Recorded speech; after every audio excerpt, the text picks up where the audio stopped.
You are now live, Chair. Thank you. To start this meeting, I need to say that this virtual meeting is being live streamed as a public meeting. It will also be recorded and the recording subsequently made available via the council website. In addition, under the Openness of the Local Governing Bodies Regulations 2014, other people may film, record, tweet or blog from this meeting. The use of such images or records is not under the council's control. Please note that the members of the public viewing the meeting via the live stream can only see the person who is speaking. Also, that it takes a second or so for Zoom to switch views to that person when they begin. Participants should please ensure that their microphone is muted when they are not speaking.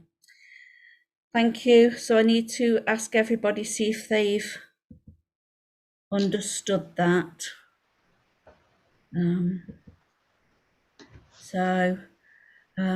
Councillor Bolton. Thank you, Chair. I can hear and see and I understand what you just said. Thank you. you.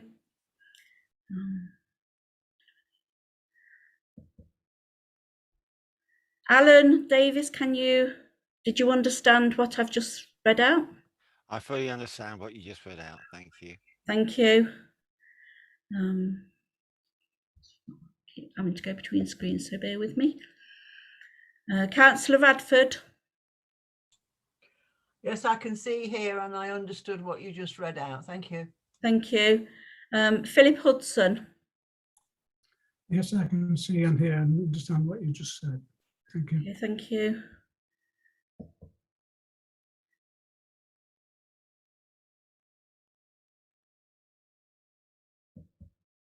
Sorry, I'm having to go between screens to make sure I've got everybody. Councillor Pollard. Hello there. Can see, hear and understood. Thank you. Deborah. Yes, I can hear, see, and I have understood. Thank you. Thank you. Andrew. Yes, thank you. I can hear and see and understand what you're saying. Thank you. Anybody I've missed? No. Okay. Right.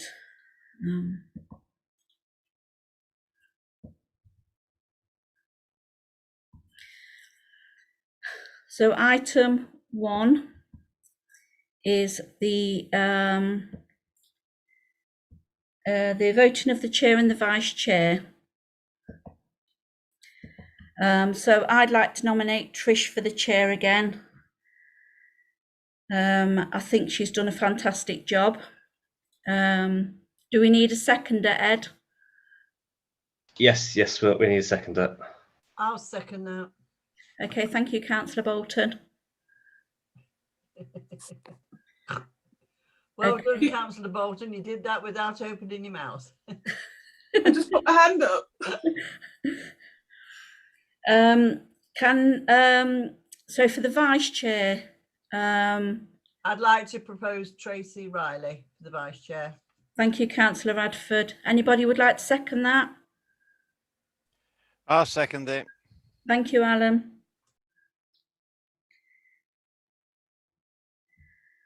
Thank you for that. That's quite quick.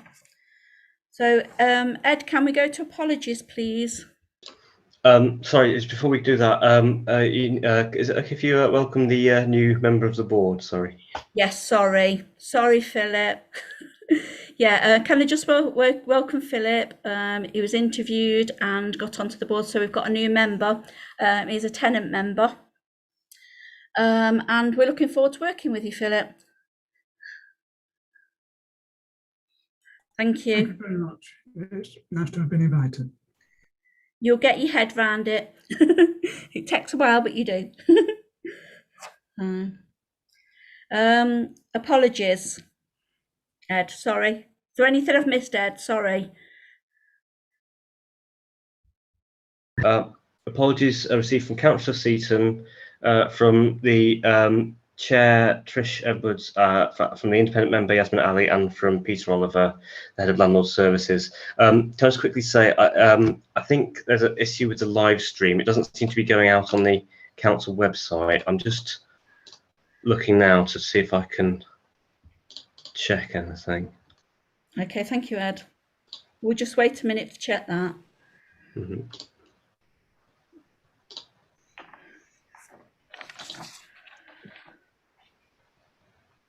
I think it seems okay from my end. I've got the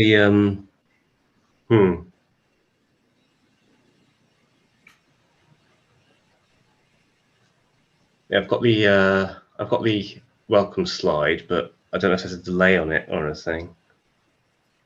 We've been going for about 20 minutes, so it should be showing on there, and it doesn't seem to be. So it looks like it's streaming from YouTube, but I can't get it. It doesn't seem to be going onto the website.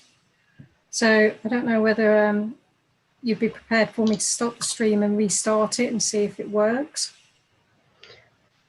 I think in the absence of any other ideas,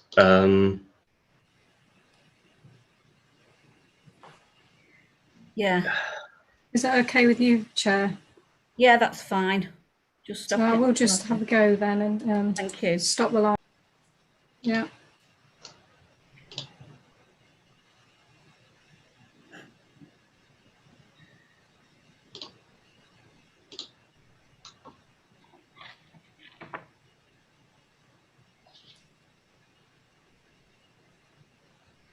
it's saying it's live on YouTube. It's saying it's going out live. Okay, that's fine then. It looks like it's started, but it doesn't seem to be on the website. But I think if it's live on the YouTube, then we can link it to the website after the meeting. Okay, thank you. So we'll carry on with the minutes then. The minutes of the previous meeting. Is there anything anybody wants to bring up? If you do, put your hand up.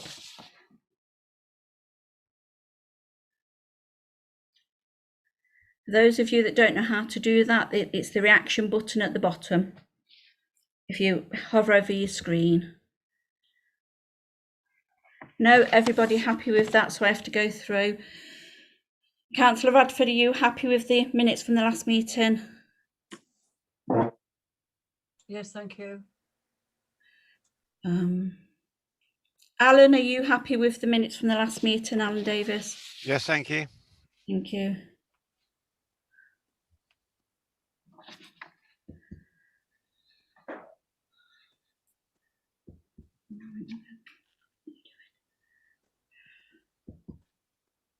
Sorry, my screen keeps going funny. Sorry, apologies. Councillor Bolton, are you happy? Did you get the minutes from the last meeting? Yes, I did, but I wasn't formally in attendance. This is my first meeting, so I have to abstain. I can't comment. Okay, thank you for that. And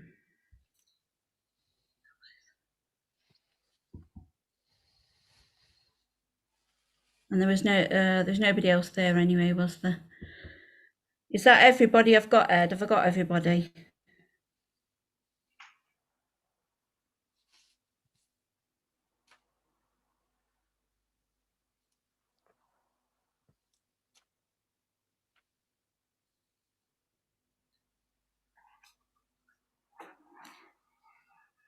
You're on mute, Ed.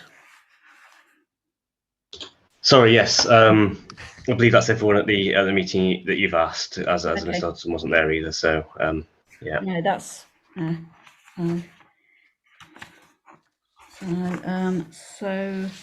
declarations of interest. Is there any declarations of interest on any of the items?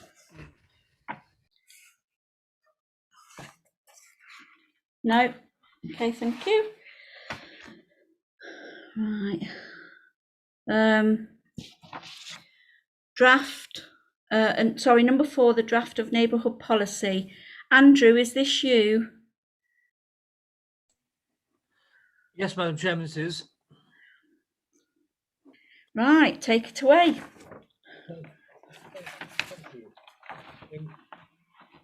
I will assume that members have read this policy and its covering report, so I'm not proposing to go through this. Suffice it to say that this is a policy that is required by the regulator of social housing from dating back from 2012 as part of its neighbourhood and community standard. It requires us to have a neighbourhood policy in place, and that's covered in the covering report.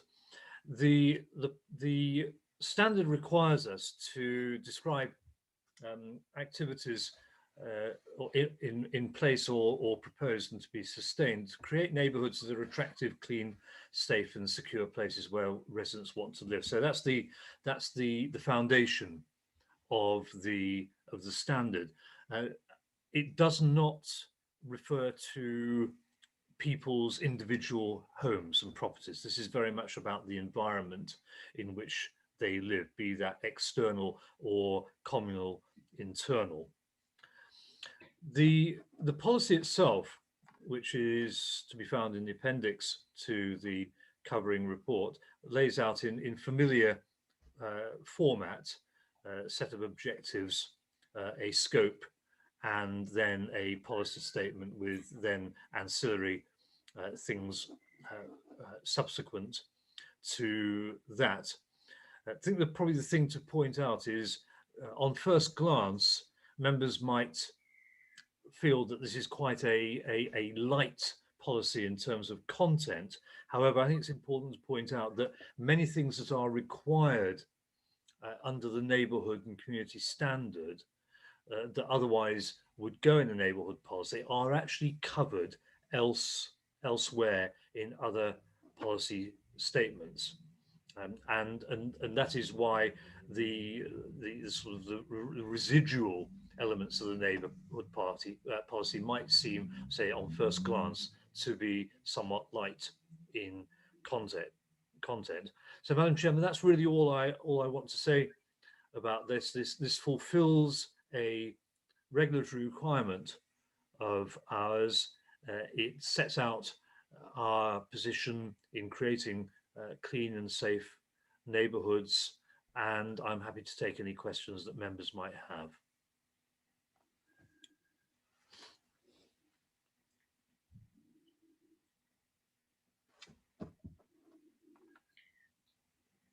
Does anybody have any questions for Andrew on the neighbourhood policy?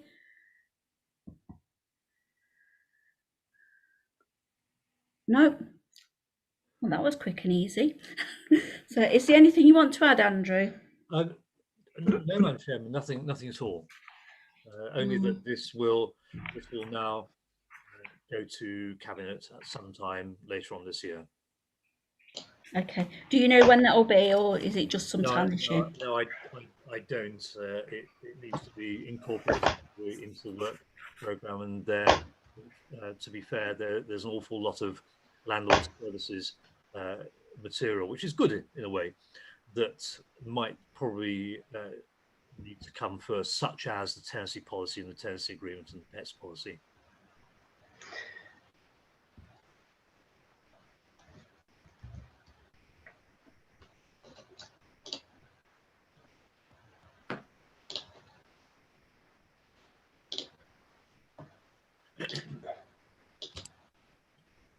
Chair, Alan has his hand up. Alan, sorry, I was just looking at something else. Sorry, Alan, do you want to speak? So yeah, under this policy, it's a aside, but how's the cleaning policy going? The cleaning contract that we've put in not long ago. Yes, I'm happy to answer that, Madam Chairman. Mr. David. You can answer, but I can also suggest that actually on Hello, Brown Democratic Services. Yes, hi. The work programme, we've actually got to talk about the contract as well. But if you give a bit of an update, Andrew, that's fine. Thank you. Yeah, I'll be very brief since it will come up later on in the Yeah. end. The contract which started at the end of December 2019 has now been in place for just over 18 months. Broadly speaking, it is going well. I mean, it wasn't without its hiccups first off, and we continue to get a relatively small number of complaints about the standard of cleaning. We have a very rigorous process for following up those complaints. The contract that we have provides for an extension beyond the December 2021 actual end of the contract for another year plus a year on top of that if we wish. At the moment, we're minded to do that rather than go out for reprocurement of the contract. The two principal reasons for that being that first, we have no reason to feel that the contract is not being performed so unsatisfactorily that we would want to terminate it at this stage. And second, we're very aware of the difficulties we had in procuring the contract in the first place and attracting any company that wanted to tender for the work in the first place. I need to be conscious of that because we have made a commitment to deliver this service, and it's a service which tenants and leaseholders are paying for, and we need to be able to create the continuity of that service without putting it at jeopardy. Now, of course, if we felt that the contract was not being observed satisfactorily and the company was in breach, then we would go out for retender. But that's not the case. Despite the odd complaint here and there every month, it is a level at which we feel that the contract is being performed by and large satisfactorily. There's a link to this in the following item about the star survey, Madam Chairman, as I'll probably come back to this then rather than at this point. Okay, thank you, Andrew. Does that answer your question, Alan? Yes, thank you very much. Thank you, Alan. Anybody else would like to ask a question? Nope. Thank you for that. Okay,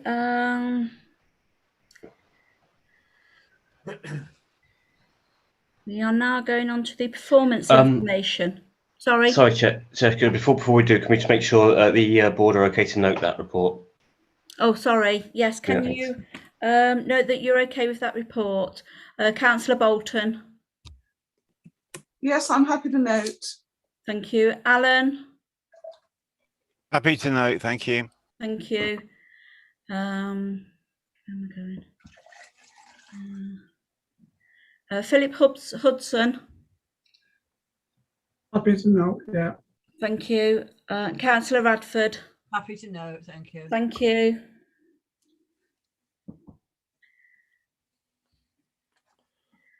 Okay, so performance information. Is this you, Debbie? No, it's not, is it? It's Andrew. Sorry, do we? I'm happy to take that, Madam Chairman. You're happy to take that? Debbie will contribute if a question is raised. Okay. On a general note, members will probably be aware that 4 times a year we include in the agenda pack performance information as at the end of any particular quarter. And I think it's probably fair to say in the past, because it's not been included as a standard agenda item, it has tended not to receive a great deal of attention because it is right at the end of the meeting when the formal agenda has actually ended. It is nevertheless important information, and there is a great deal in there for members to have a look at and give them the ability to come back with questions. So it was decided, I think at a previous meeting, that at least on this occasion, it would appear as a standard agenda item for members to consider in two ways. Firstly, to ask questions about any aspect of performance that they wish in a more formal setting, but also to decide whether there is any performance information that is not included that they would like included, or any performance information that is included that they would actually not really bothered about including. We can take it out for future. And also whether members want it to continue as a standard agenda item, or consign it back to the end of the agenda after the formal agenda has been completed in the future, as it has been the case in the past. Join the meeting. I beg pardon? Something just come up on the... No, that's fine. One of the officers is trying to join the meeting, and I think he's doing it by telephone. Hello. Okay. Hello. Hi. Hello. Can I pause for a moment, Madam Chairman? Can I hear? Oh, I can hear Andrew. Sorry about this, Andrew. Hello. Hi, is that Ian? Ian Alwyn? It is. Is that Trish? No, it's Tracy that's chairing. Oh, sorry. I can't. I'm on my phone. I can't see anyone. I'm just on a normal phone call. Hello? Okay. Well, I'll do, Ian.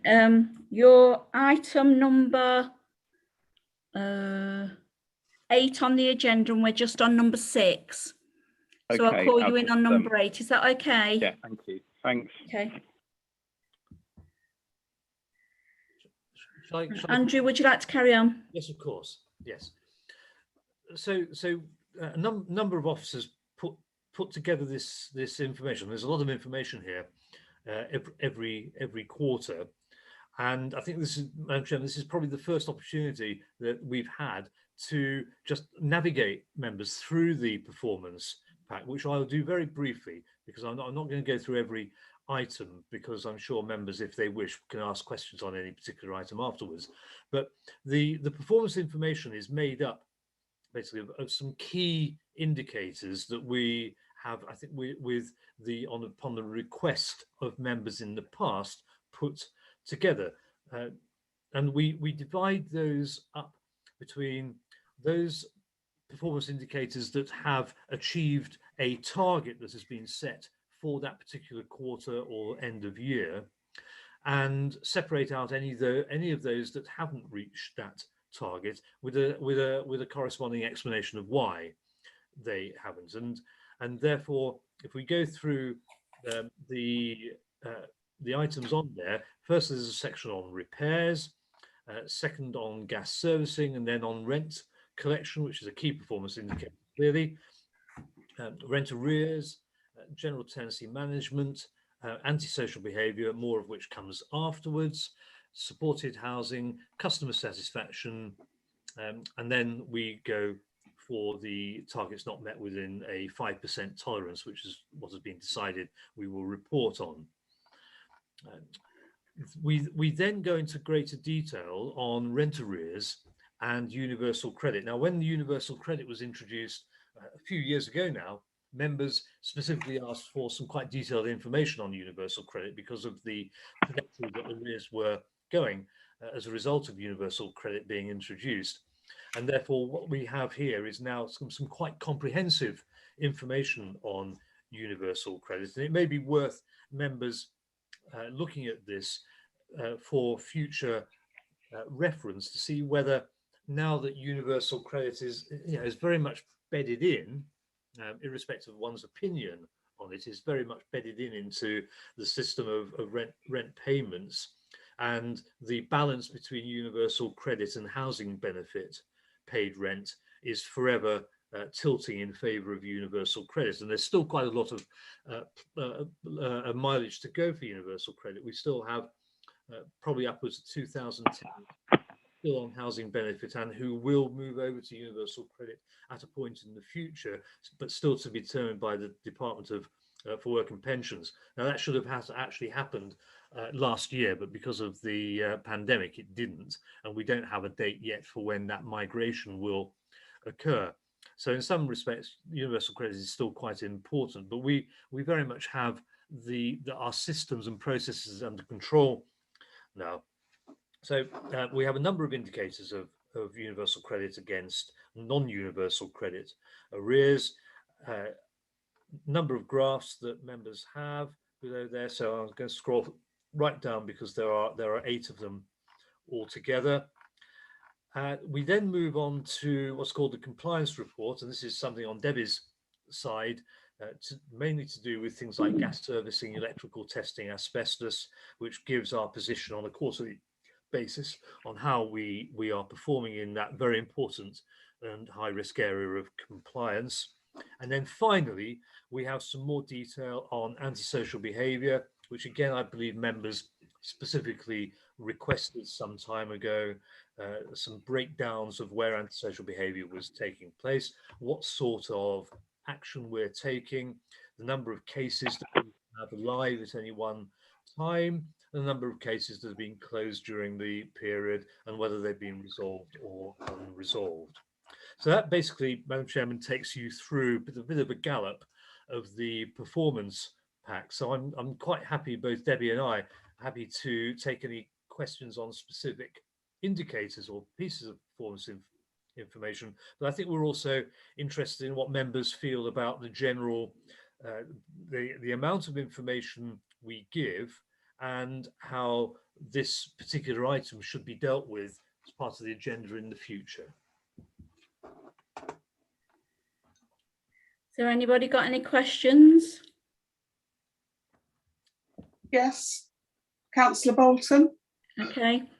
Thank you. As a brand new member of this board, I have to say that I really found the performance data very, very helpful to put a number of things in context for me.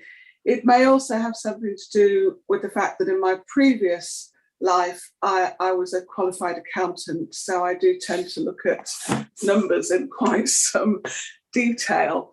I've got 3 questions. I don't know whether you want me to ask them one by one or to ask all 3 of them. The first one is on the rent arrears, so let me ask that one first. We seem to have in Q4 just completed £545,000 worth of arrears.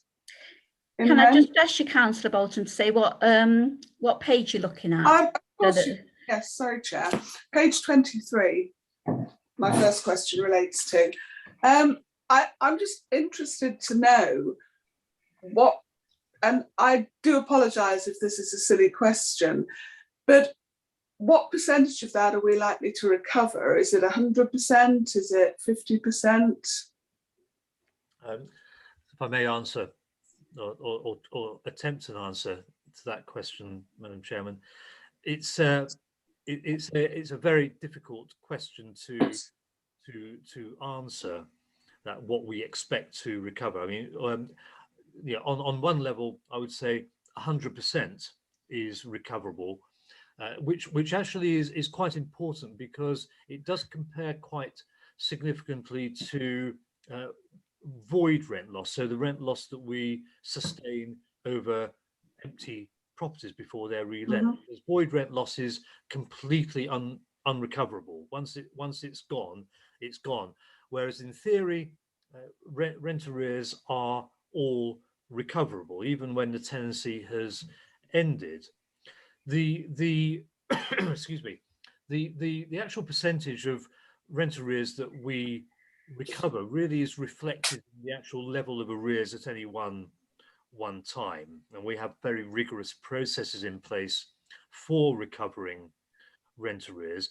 Probably the more telling indicator in that is the actual percentage of rent collected, and that is a corporate key performance indicator, whereas the actual percentage rent arrears, which is the value of rent arrears divided by the annual rent debit expressed as a percentage actually is not a key corporate performance indicator, because the real job for the income team is to get the rent in, and that is reflected by the actual rent collection rate, which also includes arrears brought forward. Well, so the percentage that you see a little earlier in the performance report reflects the percentage of rent that we collect expressed as a percentage of the annual rent debit, so rent receivable plus brought forward rent arrears. So that is why it is such an important performance indicator. I hope that's a help. Yeah, that's helpful. Thank you. My next questions are probably for Deborah, if that's okay. Antisocial behaviour, and I'm looking here at page 34. I'm ever so sorry? I'm ever so sorry, Councillor Bolton. I'll have to refer to Andrew for the antisocial behaviour. I don't actually cover the antisocial behaviour. All right, sorry, I got that wrong. Don't worry. The stats on pages 34 and 35, do they relate only to antisocial behaviour affecting council-owned properties? Yes. Because I know you have a separate team within the community safety team that looks at other sorts, so it's just that. They reflect live cases that we open that will include a council tenant. Now, they might include a non-council tenant as well within that, but because they include a council property, they will be recorded here as an ASB case. Okay. Not necessarily exclusively council-owned properties. It was where council-owned properties are included in the case. Okay, and the case resolution rates, I was just wondering how that compares to prior years. I mean, has the pandemic had a positive or a negative effect, or is it about the same as it normally is? I don't think there has been a significant shift in resolution rate over the past 15 months. However, there has been a significant increase in caseload for the antisocial behaviour team. I mean, I don't have the previous year's statistics to hand. I'm very happy to look at that and get back at a later stage with some information, because I off the top of my head, I don't actually know. If I had to put my house on it, I would say that probably our resolution rate has declined somewhat over the last 16 months, simply probably by virtue of such an increased workload and caseload during that time. But I don't really know, and I'd prefer probably to keep a definitive answer to when I can actually look at some more information and come back to members probably next time. That's fine, thank you. And then my last question, on page 36, right at the very top, we have quite a hefty number of cases which are described as entered in error or duplicate case. Could you explain that to me, please? Yeah, I will try. This is very much a consequence of our ASB case reporting system, which is called Sentinel. Now, Sentinel is a county-wide. It's effectively, essentially, it's a police system of case recording, and it is a very complicated, very involved case recording system. But on numerous occasions, when you have cases that cross over into each other, which is very often the situation where you have multiple incidents that sometimes create separate cases, but effectively are one part of the one case.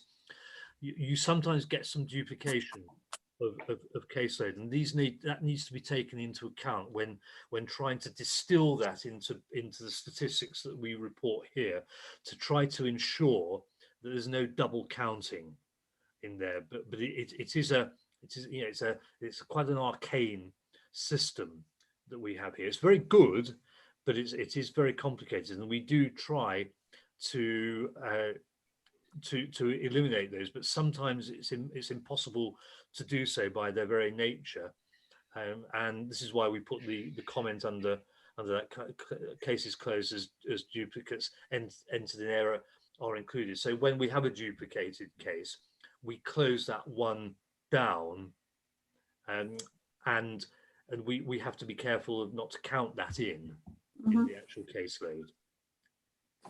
Thank you. That's everything for the moment. Thank you. Okay, I've just looked. Nobody else has got their hand up. Is there anybody else? Oh, sorry, Alan, missed you there. Alan, can you? Yeah, if you want to speak. Yeah, no, I'm unaware of the legal side of this, but under the old system, those people who are on benefits, their housing allowance was sent directly to the council. Nowadays, it's they can still have that opportunity. They can opt in for the council to receive their rent. Is there any way that I presume we couldn't do anything with those already in occupancy, but those who new tenants could be requested or demanded that they take this option up with UCAS? So, Chairman, if I can answer that question. I mean, the short answer to that is no. The rules for universal credit are different from housing benefit, which probably accounts for the fact that arrears are greater than they are for housing benefit, because there is no default entitlement for the housing element of universal credit to be paid directly to the landlord. There are circumstances where we can request that, and that's usually in cases of very high arrears, and that's more than 8 weeks arrears, or where there are certain criteria that we can take into account, so in terms of things like vulnerabilities of a tenant, that it enables us to ask the DWP to pay that rent directly to us. Such arrangements, however, are only ever temporary, and they are open to review on a regular basis. So the DWP can actually end that arrangement off its own bat if it wishes to. So there is no automatic entitlement on our behalf to get the housing element directly paid to us. And my understanding, though it's sometimes since I've had some direct contact with this, that the tenant can't actually just voluntarily ask the DWP for the housing element to be paid to us directly anyway. It's not an option, is my understanding. Okay, thank you. To answer your question, Alan. I've got a couple of questions, sorry. Well, a couple of things to say. Yes, that did, but the sound on my end is getting very difficult. Can you hear me?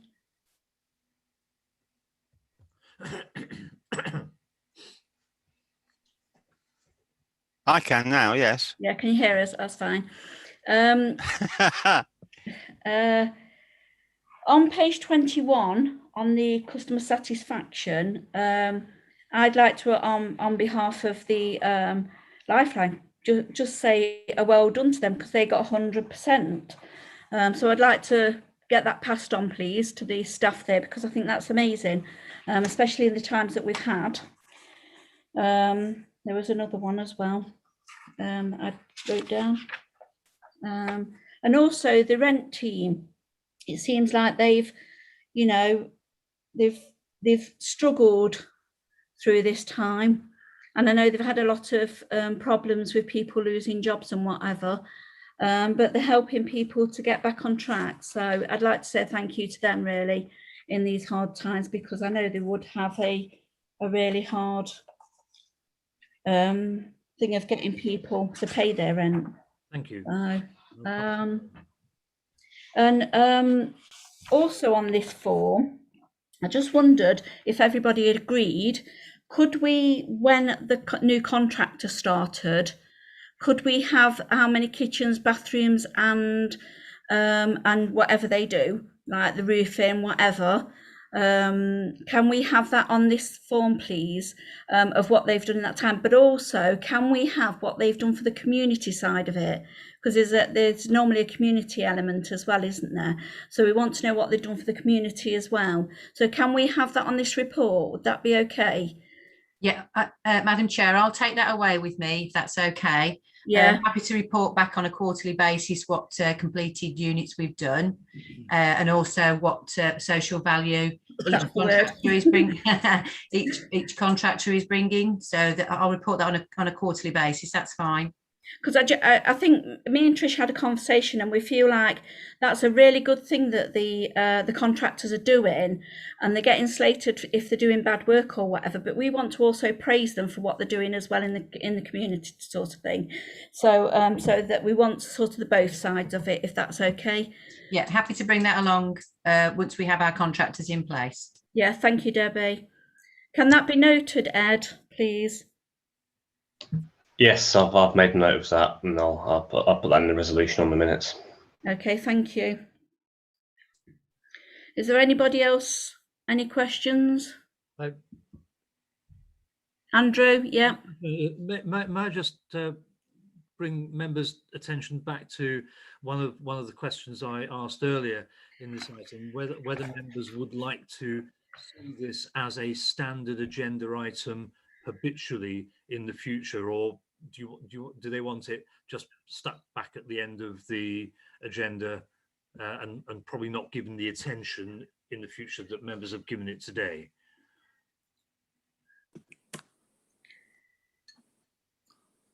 Right, I'll go through everybody and see what everybody thinks, if that's okay. I think that's the best way to go. Phil, we've lost you. Oh, dear, yeah. Okay, I'll come back to Phil. Okay, Councillor Bolton.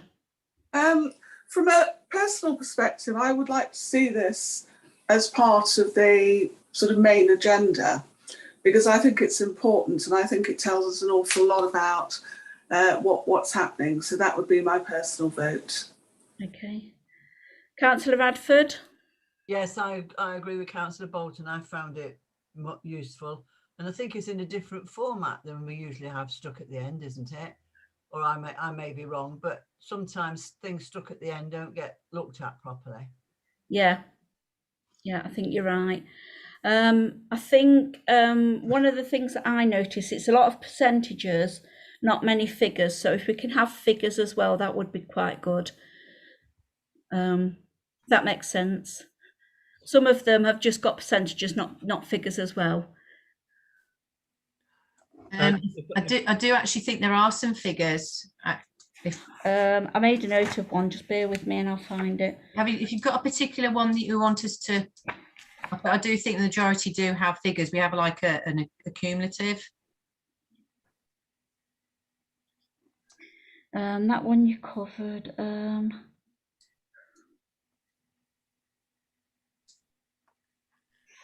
There was one, I know I did, that I thought, we need that. Yeah, no, that's fine. Well, I think it was on the rent one, but you covered it later on. I think that's why I made notes of it.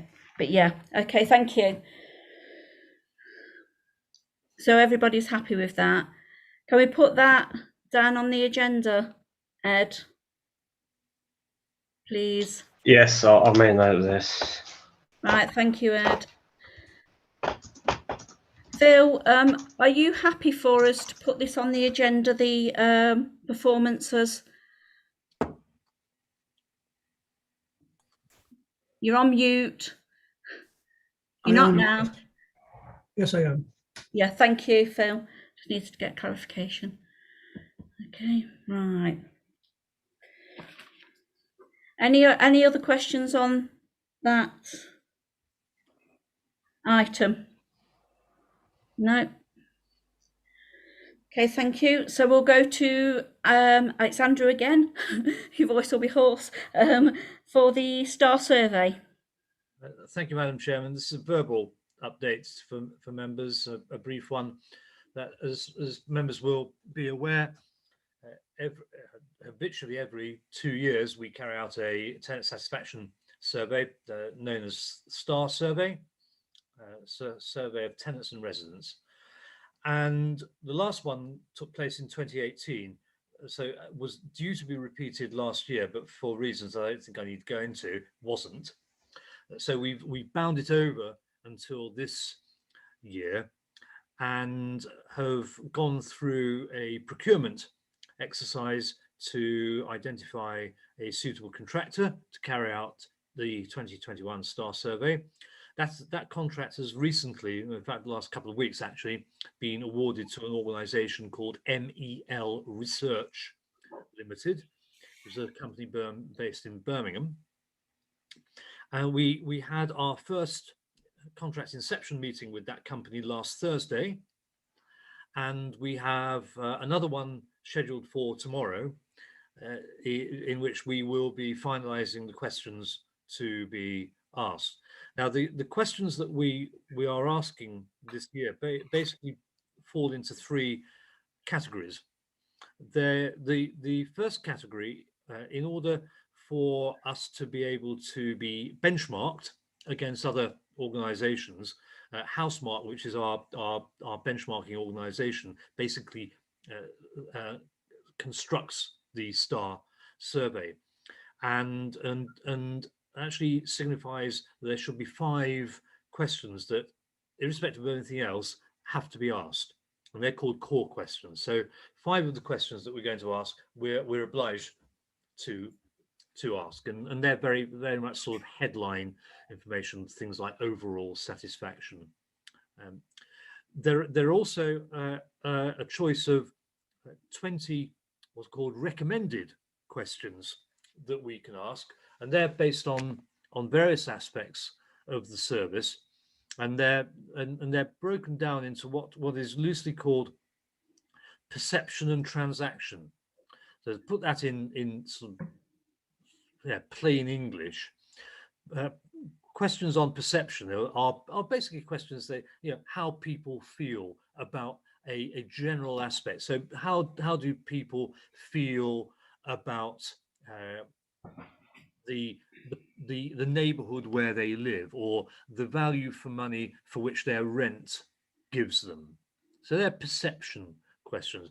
There are also questions that are called transactional questions. The transactional questions are based on an actual experience that someone has had. So if someone has been needed to contact us to report a repair, say in the last 12 months, how did they find that experience on a number of levels?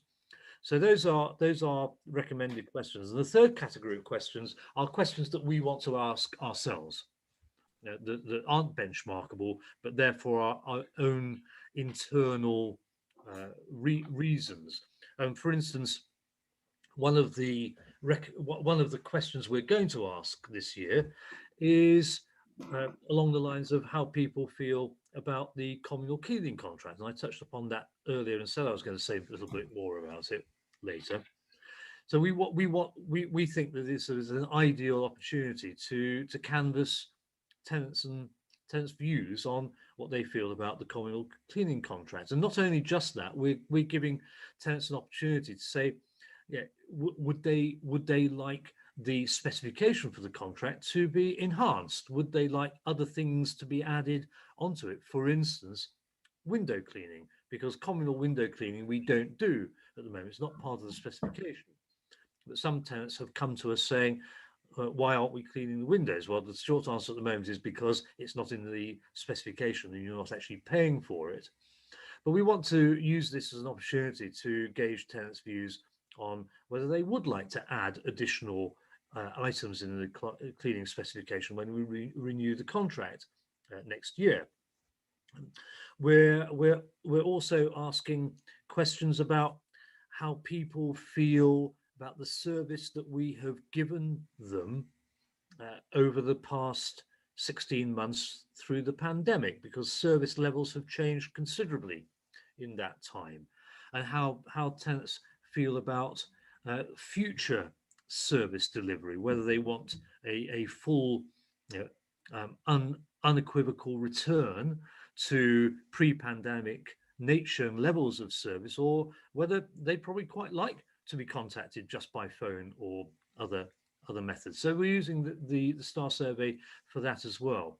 We're also using it to probe probably a little deeper than we have in the past over the way tenants want to be contacted and how they want to contact us, because we're living in an increasingly digital age, but we have to be mindful also that not everybody A, owns a smartphone, B, has access to a computer, and therefore either is able to or even wishes to engage our services on a digital or online basis. So we're asking quite a few questions this time on that aspect. We're also asking a question on how people feel about the magazine, which we revamped about 18 months ago, and we've never really gauged people's opinions on how they like it. You know, are they more likely to read it now that it's in a different format than they were previously? So we're using the STAR survey to gather information about a wide variety of things that are important to us and we feel are important to our customers as well. Anyway, so that's basically what we're doing. The survey should land on a sample, a statistically sound random sample of tenants' doors throughout probably the late summer, early autumn. We will be doing some publicity of this on the website. There's already an article in the forthcoming edition of Your Homes Matter that will be going out to tenants soon, unless it's already landed on their doorsteps, just advising that they may be contacted by this company or a company. Don't think we actually had awarded the contract when this article was written, but we will be doing some publicity in advance of the questionnaires falling on people's doorsteps. They will also be carrying out the survey online as well, generally not face to face. That's not a method that we've used in the past, apart from doing some follow-up work with sheltered tenants. So the format is broadly the same as it always has been. The number of questions is different and the nature of the questions is different. We expect to be reporting back to members either at the end of the year or the beginning of the new year. The contract is scheduled to end in November, where the final report is signed off effectively, and it will be after that that we will be presenting that to tenants and members and here at HMAB.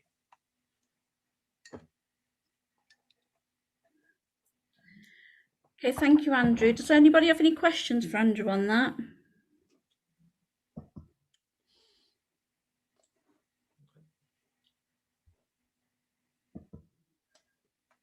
No. I think we're all right, Andrew. No questions. Thank you. Okay. Can we just make sure that the board are okay to note it? Okay. Councillor Radford, are you okay to note this? I'm okay to note it, thank you. Okay. Philip Hudson. Okay to note, thank you. Thank you. Councillor Bolton. Happy to note, Chair. Thank you. Alan Davis. I think we've lost Alan. I'll ask him when we're at the end of the other one to see whether he's okay with it, so we can get that okay. Is that okay to do that? Oh, is it back? Are you okay to? We've got you back, Alan. We lost you. Yes, sorry, but the sound and the video keeps cracking up on this end. But yes, I'm fine to note that. Thank you. Thank you, everybody. again. Right, I'm going to welcome Ian to the meeting. Hello, Ian. Hello, Thank sorry, you for just joining trying, us. can you hear me? Yeah, thank Yes, you. I've been here for most of it. I had to phone in originally. I don't know what was wrong with the connection to Zoom, but it's finally worked after about half an hour of trying to get in.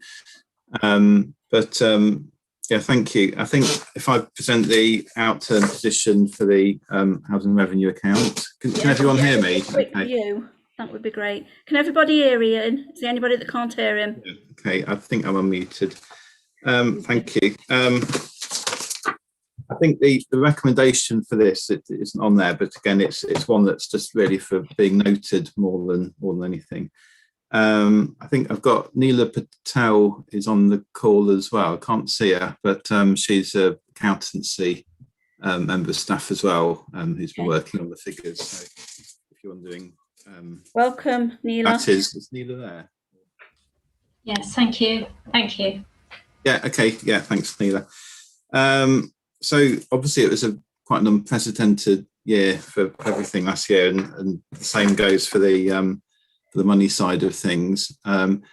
We set a budget for 2020-21, and then obviously COVID came along and changed a lot of that. And we did a revised budget in sort of August, September time that went back to Cabinet around the October time, basically resetting some of the positions on for the housing. It was sort of rent arrears was the rent voids and things like that were the main ones that were affected. Overall, in one respect, it's been the best sort of financial year that HRA's had, in that it's made a surplus of almost like £3.4 million. Primarily that is because the capital programme got significantly sort of cut when the capital people couldn't go into tenancies to fit new kitchens and things like that. So we haven't had to do a revenue contribution to capital, or the amount that's been funded the capital programme from revenue is significantly lower at what is it? It's over £3 million less that's had to be funded that way. That money gets rolled forward into future years, and I don't think in the long run it will be like a big bonus, because the work that would have been done in this year will be done over the next couple of years. It might be spread over, some of it will be done this year, but it'll sort of be on a rolling basis, really. I think Debbie might be able to help with that. We are also at the moment doing quite a significant amount of work on the HRA business plan, which is a 30-year financial projection. And these figures are going to be the start of that, and that's going to feed into the budgets for next year and future years. So I go through the article. Also, we've also got obviously £79 million worth of loans in the HRA. So the fact that we've got around £50 million in balances has got to sort of bear that in mind, really, for that one as well. And the business plan model that we're doing is one of the big questions of that is going to be what we do with those loans in the future, whether we pay them back or retake them out again. Quite a few amounts of the variances in the year are to do with salaries, 454,000 in supervision and management. Sorry, no, it's not. It's 267 in supervision and management.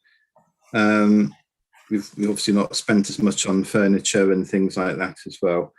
Repairs and maintenance has been underspent as well in revenue. Just reading the report here. We've got rent arrears, which I think has been covered before in the previous item as well.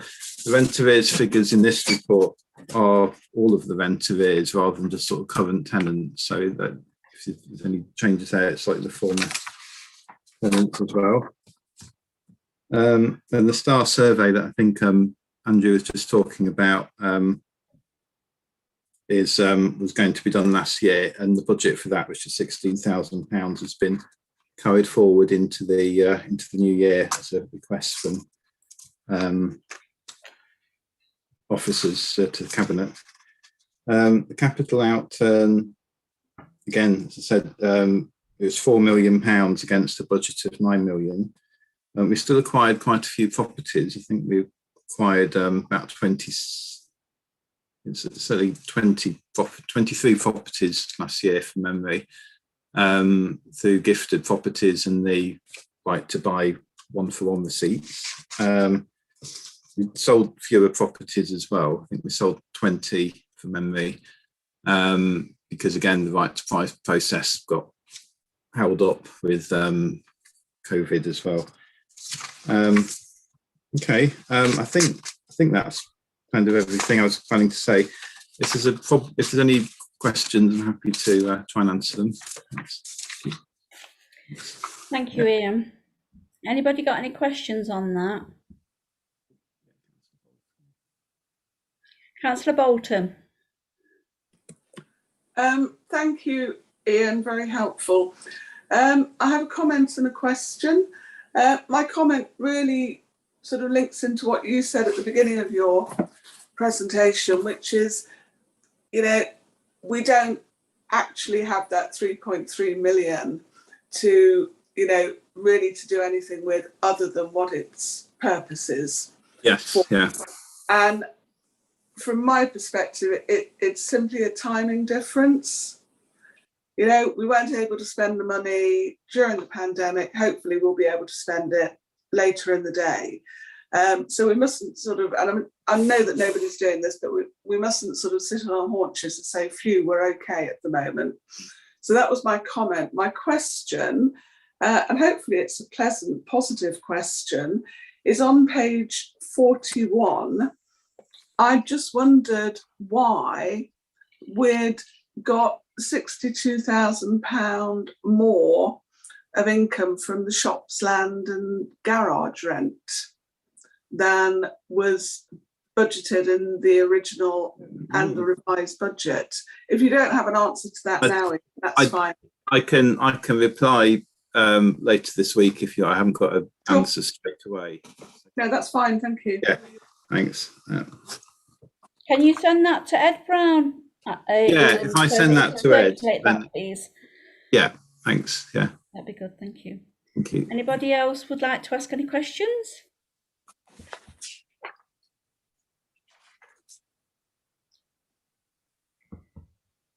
So Ed, have I got to ask whether this is okay now? Yeah, just make sure it's noted. Okay, thank you. Councillor Bolton. Happy to note, Chair. Thank you. Alan. Happy to note. Thank you. Councillor Radford. Happy to know. Thank you. And Phil. Are you happy to note this report? No, thank you. Thank you. Okay. Okay. Thank you, Ian. Okay, thank you. Thank you very much. Thank you. Thank you very much. Speak soon. Yeah, bye. Right, the next one is the work programme.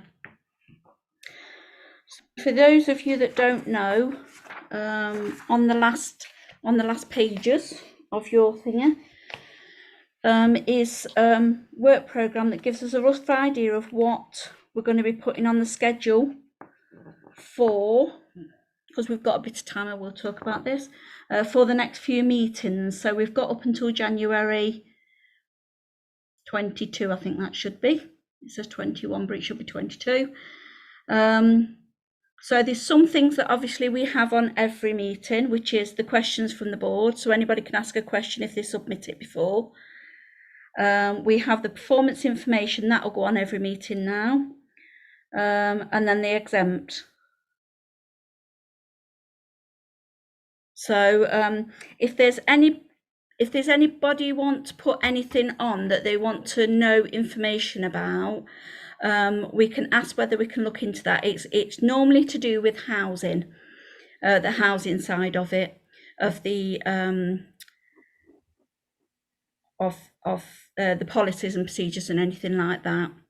So if you want to put anything on, contact Ed, which is, you should have his email by now, or contact myself or Trish Edwards, who is the chair. So if you'd like anything put on, then we can look at whether we can get that on, give you an answer whether we can get it on, and if we can, then we can put it in the work schedule.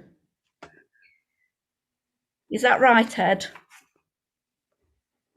Yes. I'll if people message me, then I can liaise with Peter Oliver and so on, see if we can get it on. Yeah. And where it would be appropriate within the year. In our remit. Yeah. Yeah. Okay. For September, we've got one item, so we will look at that. We may probably put the cleaning contract on the next one and see how that's going. If people are wanting an answer to that, we'll see if we can put that on. Is that all right, Alan? And then we might have some figures and stuff, and if that's okay with Andrew, and how things are going. So if you confirm that with the rest of the board, I can put that as a resolution, and we can put if it's okay with Andrew, we can put the cleaning contract on the September meeting. Andrew, are you happy with that? Yes, Madam Chairman, I'm happy with that. Okay, Councillor Radford, are you happy with that? Chair, thank you. Yeah. Okay. Alan, are you okay with that? Very, thank you. Phil, are you okay with that? I am okay with that. Thank you. And I've lost somebody. Councillor Bolton. Yes, I've lost you. I've lost you on my list. I can't see. There you are. You're there. Thank you, Chair. Yes, I'm happy with that. Okay, that's fine. Okay, thank you for that. Right, okay, so that's the work programme. And everybody okay with the dates for the meetings? If you cannot go, please contact Ed and let him know, and he can put it on the apologies. Thank you. So it's if we can switch the live feed off, that's okay. Through you, Chair, you need to read out the statement about excluding members of the public. I'm just going to look at it now. Just bear with me. Before I do that.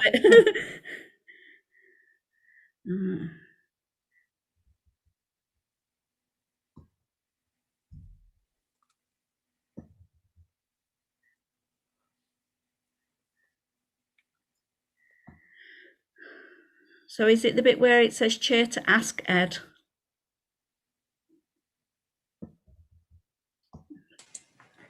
You need to read the item about that you're proposing to exclude members of the public from the meeting. All right, okay. Okay, propose to include members of the public from exclude, sorry. Let me start again. Purpose to exclude members of the public from the meeting during the consideration of the following items on the ground that it will involve the likely disclosure of exempt information as defined in paragraph 3 and 5 and part 1 of the schedule 12A to the Local Government Act 1972.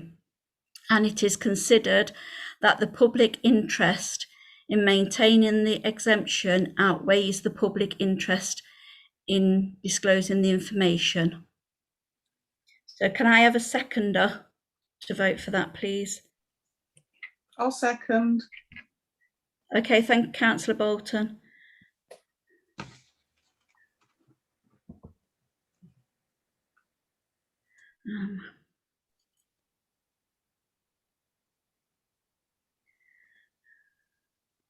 Do we need to vote on it, Chair? Yes, that's what I'm just reading. Sorry. Oh, okay. I read bit of it, but yeah. So, Councillor Bolton, you vote that's okay. Yep. I do. Philip Hudson, are you okay? I'm okay with that. Alan Davis, are you okay with that? I'm okay with that.